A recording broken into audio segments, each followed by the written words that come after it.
Agora, o representante da Venezuela no Conselho de Segurança da ONU. Vamos ouvi-lo daqui a pouco os detalhes.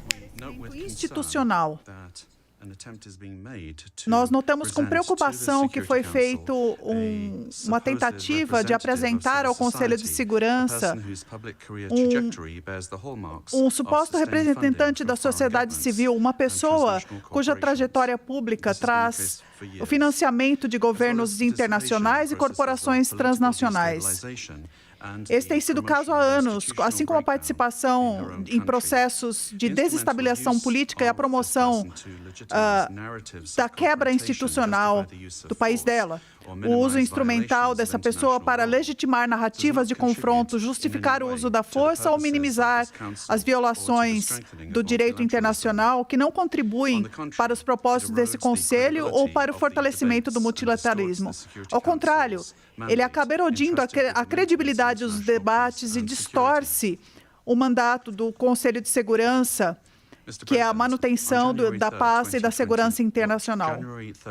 Senhor presidente, 3 de janeiro de 2026 é uma data de profundo significado histórico, não só para a Venezuela, mas para o sistema internacional como um todo.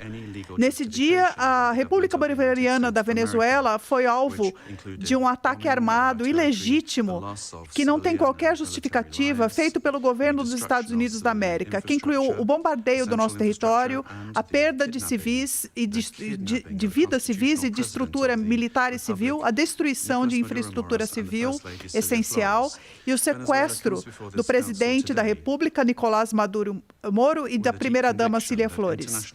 A Venezuela, portanto, se coloca diante desse Conselho hoje com a convicção profunda de que a paz internacional só pode ser sustentada se o direito internacional é respeitado, sem exceção, sem padrões duplos e sem interpretações seletivas.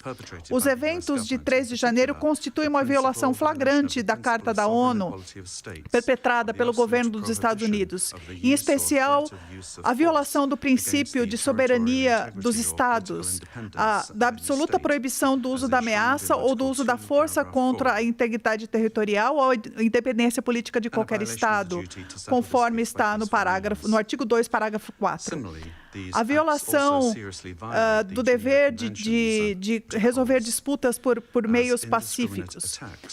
E, de forma similar, esses atos também violam de forma séria as convenções de Geneva e Proto e atacam de forma indiscriminada a população civil, ao atacar de forma indiscriminada a população civil e ativos. Os direitos humanos, a lei dos direitos humanos internacional também foi violada, em especial o direito à vida, à integridade pessoal e à segurança. É de especial seriedade o sequestro do presidente da República pelo governo dos Estados Unidos da América, que constitui uma direta violação da norma essencial da ordem legal internacional. A impunidade dos chefes de Estado que estão no governo é uma violação. Essa imunidade não é um privilégio individual. Ela é uma garantia institucional que protege a soberania dos Estados e a estabilidade do sistema internacional. Isso está em desacordo e afeta não apenas a Venezuela, mas também coloca um precedente extremamente perigoso para todos os Estados representados aqui nessa sala, independentemente de seu tamanho, de seu poder ou de suas alianças.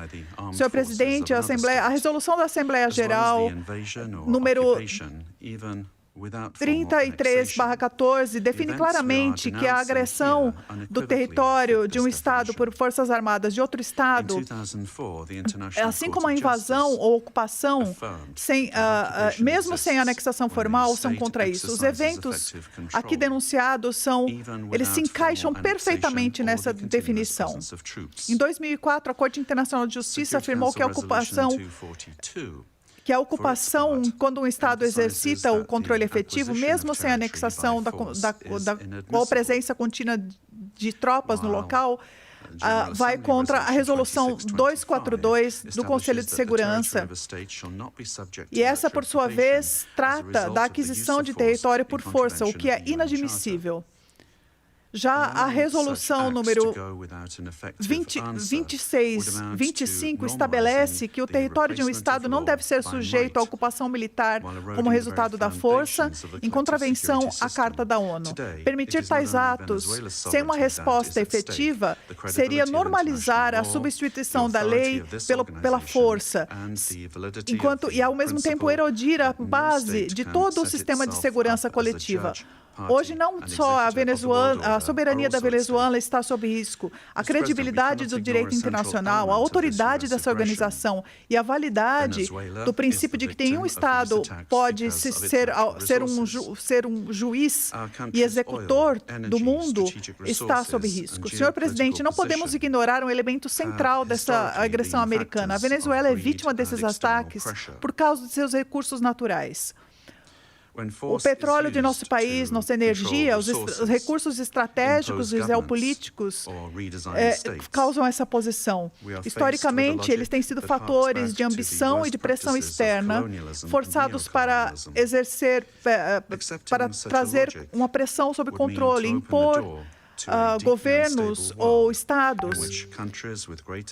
E agora enfrentamos a lógica de que nessas práticas de colonialismo e novo colonialismo. Aceitar essa lógica significaria abrir a porta para um mundo muito instável, no qual países com maiores poderes militares podem decidir pela força os destinos políticos. A Venezuela com críticas direcionadas contundentes à invasão dos Estados Unidos ao país. Um breve resumo, Gustavo Uribe, ele fala que essa invasão é sem precedente e abre, aliás, um precedente a todos aqueles que acompanham esses discursos na ONU, que a ocupação vai contra resoluções do Conselho de Segurança e que o território da Venezuela não deve estar sujeito não deve ser ocupado como resultado da força, defendendo o diálogo, dizendo ele que há também a contrariedade à Carta da ONU. Que a soberania da Venezuela está sob risco, não apenas isso, a autoridade da ONU e a validade dos direitos internacionais. Chama a invasão também de agressão. Diz que a Venezuela está sob constante ataque em razão de seus recursos naturais, sobretudo pela posição que ocupa em relação à exploração do petróleo. Menciona o que denomina como um sequestro de um chefe de Estado, uma ameaça aberta de mais ações armadas e que isso está sendo tolerado pelos estados ali presentes. Passa uma mensagem de que o mundo trata essa situação como se a lei fosse opcional e que a força é o verdadeiro álibi. Menciona Delcy Rodrigues, a vice-presidente, agora presidente em exercício da Venezuela. E, por fim, menciona os venezuelanos de que ainda há serenidade, confiança e esperança.